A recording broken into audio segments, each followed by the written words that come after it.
Now's the time to fix the next 10 years.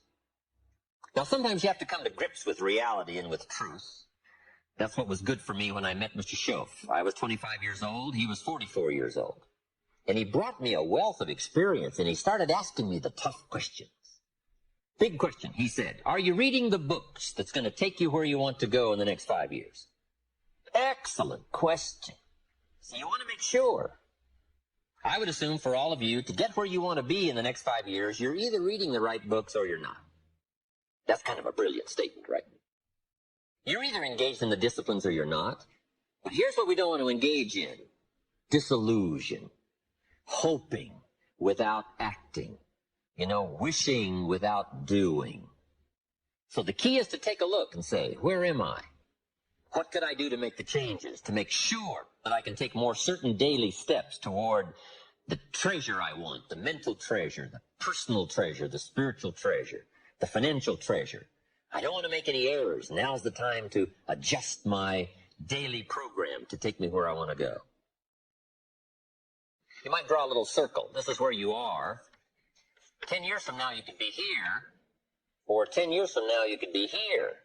And the difference in 10 years between here and here could be significant in money and lifestyle, treasures, equity.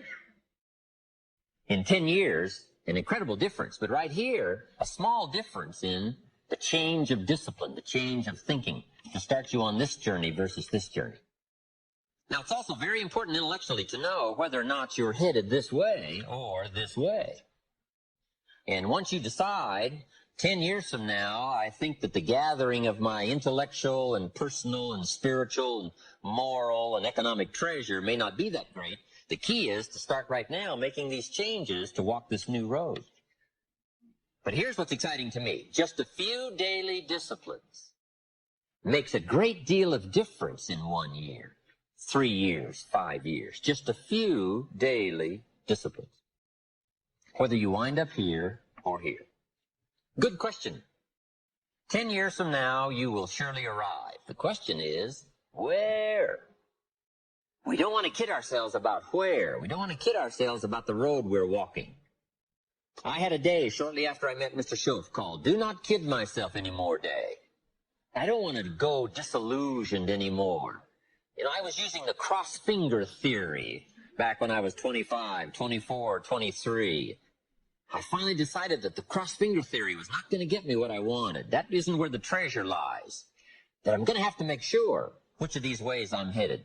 But a few reading disciplines and a few disciplines of mind and a few disciplines of activity, and you can make all the difference in the world whether you wind up here or whether you wind up here. But just a few changes. Sometimes we get the idea that we're doing about 10% and there's about 90% more that we need in order to make the difference for our fortune. And probably the opposite is true. We're doing enough things to have bought and shared in the good life so far. And maybe all you need is that extra 5%, 10% of intellectual change, activity change, a refinement of discipline, a refinement of thought. And all we need is the ideas to make those simple changes. And the equity starts gathering in 1 year, 3 years, 5 years, 10. So here's one of the key questions of the evening. Starting tomorrow, what are you going to do that'll make a change in your life's direction? Good question. What are you going to do starting tomorrow that'll make a difference? Now, see, if you don't do something starting tomorrow that'll make a difference, guess what?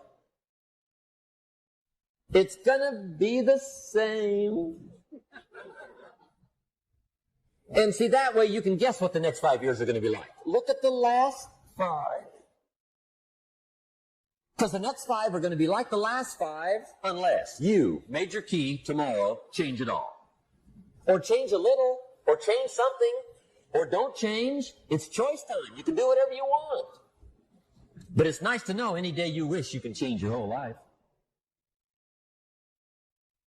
What can you do starting tomorrow that'll make a difference? Good question. What can you do with economic chaos, massive disappointment? What can you do with a broken heart? What can you do when it won't work? Good question. If you want your life to change, here's the source of it all. Ideas plus inspiration. Now, ideas are not that far away.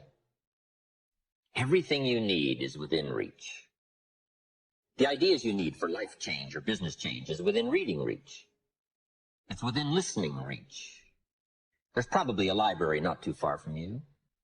The problem is, right, there's a library there, but most people drive by. Very few drive in. Do you know how many people own a library card in the United States? 3%. And guess how much they cost? Nothing. Wow. But see, it's within reach. Now, the key is, who's going to reach? There's a simple Bible phrase, and I'm an amateur on the Bible, but here's what it says. If you search, you will find. But it's very important to know that finding is reserved for the searchers. We don't find what we need, we find what we search for. Needing is not the prerequisite to getting value. You can't be a needer, you have to be a searcher. But if you'll search, if you'll try, if you'll go, if you'll listen, ideas are within reach. And ideas are life-changing. There's nothing so powerful as an idea whose time has come. A business idea, a social idea, an investment idea, a good health idea. All you need is just the refinement of an idea to make an impact on your life. Gather treasure, gather equity, gather wealth. Because it doesn't take much to make a significant difference as the time passes. A good note for you to take. We could all use a little coaching. Listen to someone's experiences and see if it might cause for you a little moment of correction so that you can make some changes that'll add up to some extra worth in the next 1 year, 3 years, 5 years. All kinds of ideas, health ideas, enterprise ideas, living a better life ideas. Now, if you're excited and you're ready to change, find out how things work. The first key to doing better is find out. To change your life, really, you need ideas. There isn't anything an idea can't change. And Schoff taught me the major problem is lack of an idea, not a problem. At first, I didn't have any money. I said to Mr. Schoff, I don't have any money. He said, that's not a problem. Now, see, up until then, I always thought it was. Right? I was confused. He said, no, the problem is lack of an idea on how to create money and wealth. It isn't lack of money, it's lack of ideas. So if you get the ideas so you can change anything. Now, to get ideas, you need a constant study of finding out. Now, Schoff also said, when you find out something that works, put the information in your journal. Don't use your head for a filing cabinet. Put it in your journal so that you can do the next best thing. Repetition, repetition, repetition. Go over it. And if you repeat it, go over it, sure enough, someday, some mysterious day, the idea takes root, starts to grow, and shows up in your bank account, and your dress, and your personality, and your lifestyle. But capture the ideas in your journal. Find out how things work. Schoff gave me this word for my life change. He said, study. Great word. If you wish to be successful, study success. If you wish to be happy, study happiness. If you wish to be wealthy, study wealth. Don't leave it to chance. Make it a study. Some people just go through the day with their fingers crossed. See, that won't do it. You've got to study the things that can change your economic, social, spiritual, personal life. Become a good reader. All of the successful people I know and work with around the world, they're all good readers. Curiosity drives them to read. They got to know.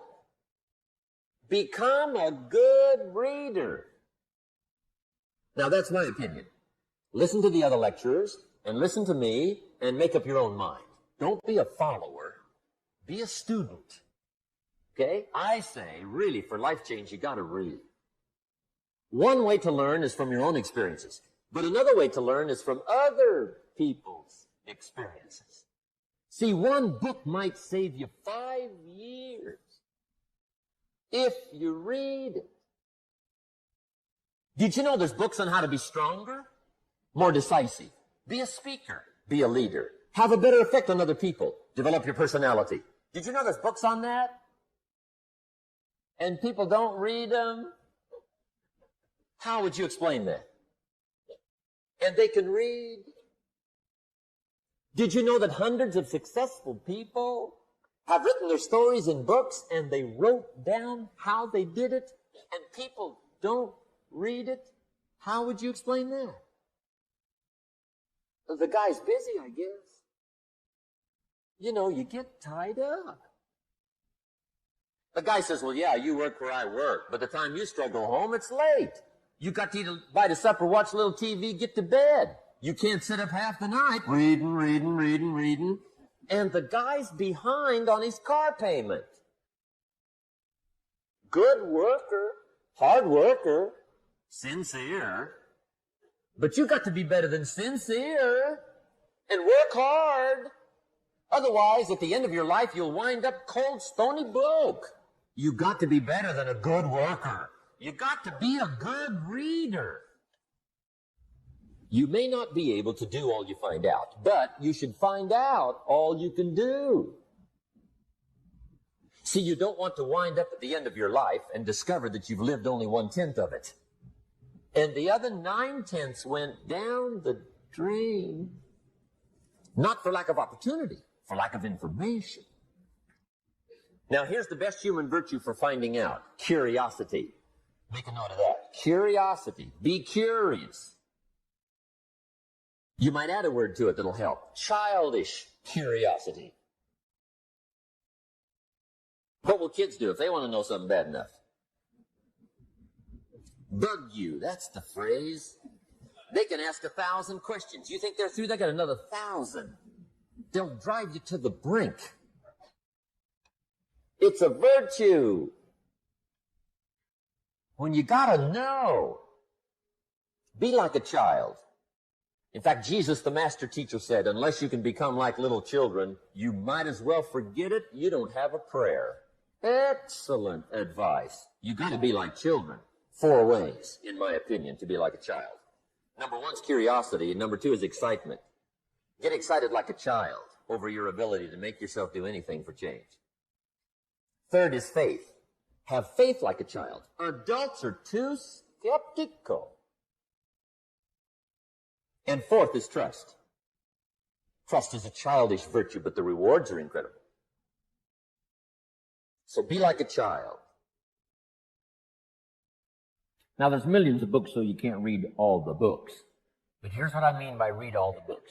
Read all the books you need to read to make your fortune, become powerful, influential, healthy, prosperous, aware, bright, helpful, partnership, father, mother, grandparent. Read all the books you need for your life to flourish and become the best it can possibly be during the course of your lifetime. Read all of those books. Don't be short on that list. One of the greatest experiences any of us can have is the experience of influence. To persuade somebody that we've got a good idea, to persuade somebody to buy a product or consider a service, to be able to influence somebody to a way of life, a product, an idea, a company, a corporation, an enterprise. Influence is one of the greatest of life's experiences. The chance to influence somebody else, their thinking, their future, maybe their lives, is a great experience. And all the way from being a manager to an executive to being a parent, we all have, in some respects, the chance and the opportunity to influence somebody else. Now, the key is to develop the skills to do it. There's one thing in doing it casually, another thing in doing it hazardly, and the other is to do it on purpose by learning the skills. Gathering the skills to help influence people to a way of thinking, to a product, to an idea, to an enterprise, or just to a better life. I think, first of all, to get more, we need to just be thankful for what we already have. But let's be thankful for where we are, because that's how good ideas start to flow. Thanksgiving for what you've already got. Here's what blocks the flow of all good information: cynicism. It's not that difficult to be a practiced cynic. Feeling cynical about circumstances, cynical about place, cynical about opportunities, cynical about people. But if we turn that around, turn cynicism into thanksgiving, now the ideas can flow, information can flow, refinement of ideas can flow. So that's number one, be thankful. Here's number two, be eager to learn. No matter what you know, there's always some more. There's nothing like a good, powerful discussion to refine an idea. What we want is ideas that pass the test of the tough questions. And it's good to be around people who can ask the tough questions. Debate has a unique way of refining ideas that can become of value. But here's what I ask you to do. Argue with all this stuff later. Go back over your notes and relive the experience and think about what we've shared with you here. The key is to stimulate the mind, to think thoughts and to think ideas, to open up channels of information. Refinement of intellect is where the future fortune lies. But be eager to learn. And the last comment is, be a good listener, which isn't easy these days. Everybody wants our attention. Radio voices and television voices and advertising voices and political voices and social voices and religious voices and community voices and family voices. And how do you sort through all the voices and give extra time to a voice of substance? It isn't easy. But if you'll practice the art of good listening, no telling what you can find in the way of ideas that can help change your life. The next key word is inspiration. Inspiration is a mystery, why some people are inspired and some are not. Who knows what that mystery is? Emotional vitality. Some people have this incredible zest for life and an appetite for living well and doing well, and others seem to take the ho-hum attitude, let it slide, and hopefully it'll work out anyway. I don't know what the difference of that is. But it is exciting to watch people who are inspired. But I think the key to it all is self-motivation. Personal inspiration, drawing emotional vitality from life and the challenge, going for it. We all admire that. Now, just a personal word. I don't know where I've caught you in this particular lecture series. Maybe this is springtime for you. You've got a new opportunity going and no telling what you're going to make of it, and you're all excited. Maybe some of you, we've caught you in harvest time. Maybe you're celebrating. Maybe this is the summertime for you, when sometimes the going is tough, and the weeds are attacking your garden, and the bugs are after your values. Summertime is an interesting time. It's not that easy to last from spring till fall. Summer's a test, and especially when the creditors are calling. So I don't know, maybe we've caught you in a testing time. Maybe this is challenging time for you, the summertime. Maybe I've caught you in winter. And I'm sure we've all had some of those winter times, sort of desperate times, decision-making times. Maybe I've caught you in this series at the fork of the road, and some of the decisions you make in the immediate future are going to have everything to do with your next 5 years, 10 years. And I've been to a few of those called forks in the road. I mean, which way do you go? What do you select now as your next path of opportunity? And maybe these are trying times for you. Winter can be a source of trial when the push is on and the press is on. You got to get going. You got to take action. The disciplines is the miracle process. And here's how to get the miracle of your future going as far as disciplines are concerned. Number one, do what you can. You might go home and set a whole new pace for yourself.